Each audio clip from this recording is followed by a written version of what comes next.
14కు ముందు 2014కు ముందు 30-40 టన్నుల ధాన్యం కూడా పండించినటువంటి తెలంగాణ 3,40 లక్షల టన్నుల ధాన్యానికి మించిన తెలంగాణ 3 కోట్ల పైచిలకు ధాన్యాన్ని ఉత్పత్తి చేసి పంజాబ్కే పోటీగా నిలిచి దేశంలో అగ్రస్థానానికి పోయేటువంటి పరిస్థితికి దూసుకొని పోయింది. ఇది కట్టుకథ కాదు, పిట్టకథ కాదు.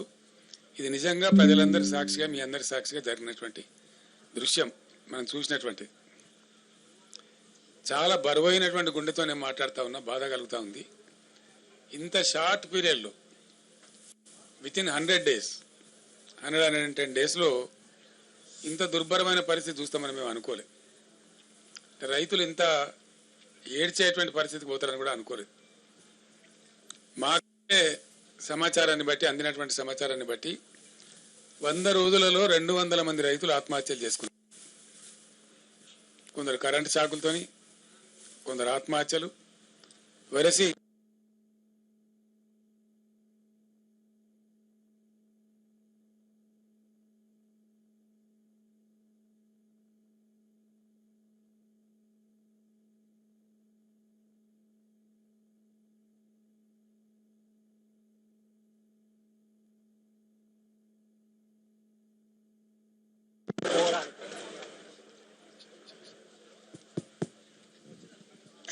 ఇట్లా పోతా వస్తూ ఉంటుంది కరెంటు.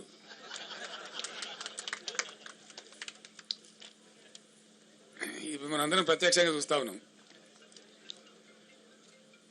సో ఇట్లా 100 రోజుల పరిపాలనలో 200 మంది రైతులు ఆత్మహత్యలు.